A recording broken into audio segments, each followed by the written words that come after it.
Dosen ya, jadi saya harus mulai dengan sesuatu yang paradigmatik ya Pak. Buat saya? Ya, itu Bapak. Maaf nih Pak, dan saya minta ditayangkan juga karena ini persoalan yang penting sekali karena banyak sebenarnya ide-ide bagus kita Pak, tapi karena paradigma ekonomi untuk pembangunan ini yang dipakai dan saya hanya ingin menyoroti dua. Dan ini yang menjadi akar masalah dari ketimpangan sekarang ini. Ya, next. Jadi paradigma pembangunan tuh banyak. Tapi dia akan tergantung dari nilai dan norma yang dipakai. Kalau Bapak punya norma dan nilai yang baik, tapi kalau sekeliling Bapak tidak, itu juga bisa terjadi. Nah, ini saya ingin mempersoalkan dua paradigma yang menurut saya sangat masih dipraktekkan sampai saat ini. Next. Yang pertama itu paradigma ekonomi pembangunan lewat menggusur. Ini paradigma Pak. Pembangunan dengan memindahkan paksa dan memukimkan kembali dengan paksa. Praktek ini sejak zaman kolonial sebenarnya Pak dipakai. Nah, apa dasar regulasinya? Pertama, domain verklaring. Ini zaman Belanda. Next. Yang mengatakan kalau seseorang tidak bisa membuktikan bahwa dia punya sertifikat, maka itu semua tanah negara. Dan itu dikonversi menjadi bumi dan air, seluruh kekayaan alam terkandung dalamnya dikuasai negara dan dipergunakan untuk sebesar-besarnya kemampuan rakyat. Iya Pak, kalau negaranya budiman. Tapi saya udah lihat persoalannya negaranya punya persoalan nih.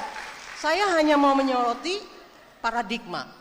Paradigma itu kemana Pak? Nilai dan normanya ini kepentingan siapa? Next. Nah, dimulai dengan 67. Tahun 67, 2/3 total lahan di Indonesia dikuasai oleh negara lewat kawasan hutan. Dan setelah kawasan hutan dikasihlah kepada pengusaha. Padahal ada 25.000 lebih desa di dalamnya dan di sekitar hutan yang terkriminalisasi karena nggak punya sertifikat. Ya udah, itu nata negara, apa yang dia lakukan ilegal. Ya. Nah, memang ini di pemerintah sekarang saya harus akui dijawab dengan reforma agraria. Tapi itu lamban banget Pak. Tidak, lamban banget. Walhi masih mencatat 94,8% lahan di Indonesia dikuasai korporasi. Ya. Karena ya itu reforma agrarianya tidak berjalan dan lamban dan tanah-tanah sisa yang dikasih ke rakyat itu. Ya. Nah, ini contohnya Pak salah satunya. Total izin presiden swasta di Kaltim itu lebih luas. Next slide. Yang Kaltim ya. Next slide lagi. Totalnya lebih luas. Total perizinan 13,8 juta, luas daratan Kaltim cuma 12,7 juta. Lebih luas daripada provinsinya. Hampir semua itu konsesi Pak. Nah, perizinan tambang apalagi di pulau kecil. Ini ada pulau Pak, Taliabu di Maluku. Seluruhnya, next slide. Seluruhnya. Ya itu nggak ada di itu kebetulan. Saya tambahkan ya karena saya dapat data baru ini. Keindahan alamnya akan dikonversi menjadi tambang. Nah, semua ini menciptakan, next slide, konsentrasi kekayaan. 0,2% penduduk atau sekitar 460.000 orang menguasai 56% aset di Indonesia ini. Dan ini sebagian karena penguasaan lahan. Paradigma kedua, trickle down ekonomi, di mana semua kebijakan negara itu mengarah kepada mendukung perusahaan. Next slide-nya, please. Ya.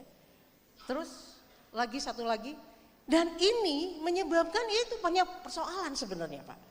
Pemukiman kembali, next slide.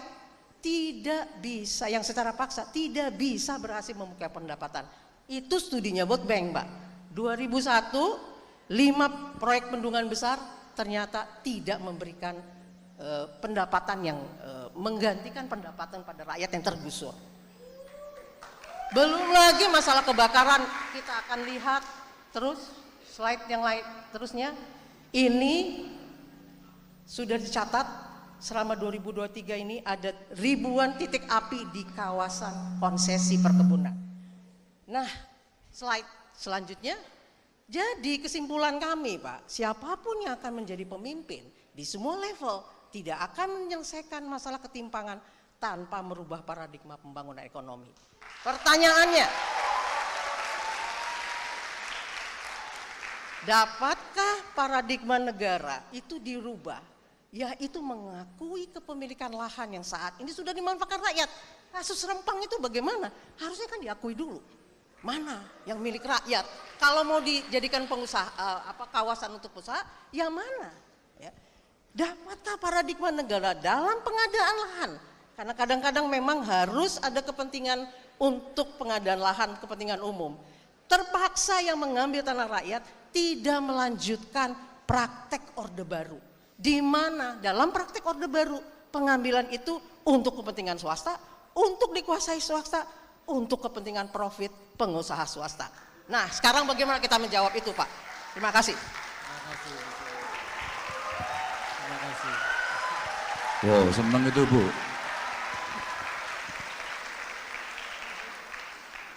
Dapatkah paradigma negara adalah mengakui kepemilikan lahan yang saat ini sudah dimanfaatkan? Jangankan jauh-jauh Bu di sana, di tempat kami aja ada Bu. Dalam perdebatan saya sampaikan kepada Kementerian Lingkungan Hidup. Tidak bisa Pak Ganjar, itu di dalam hutan dia. Saya bilang, dia di dalam hutan sejak kapan? Kalau Anda punya buku tanah, buku besar tanah dan Anda bisa tunjukkan, ya, Anda bisa tunjukkan kapan dia memiliki, kapan dia mencatat, maka sama-sama kita akan membuktikan siapa yang paling berhak. Tapi yang di dalam kawasan bagaimana? Lo tidak sulit, di enklave saja. Maka kita mengakui hak itu Bu. Yang kedua, ketika kemudian dalam pencatatan agraria yang paling modern, ya sertifikat Bu. Maka proses pensertifikatannya yang Ibu tadi katakan, ya tapi semua lamban. Makanya Ibu setuju kan kalau cepat. Tapi Bapak punya niat baik dan birokrasi di sekitar Anda jelek, ya Anda nggak bisa apa-apa. Bu, kita pesimis Bu. Terima kasih sudah nonton. Jangan lupa like, subscribe, dan share ya.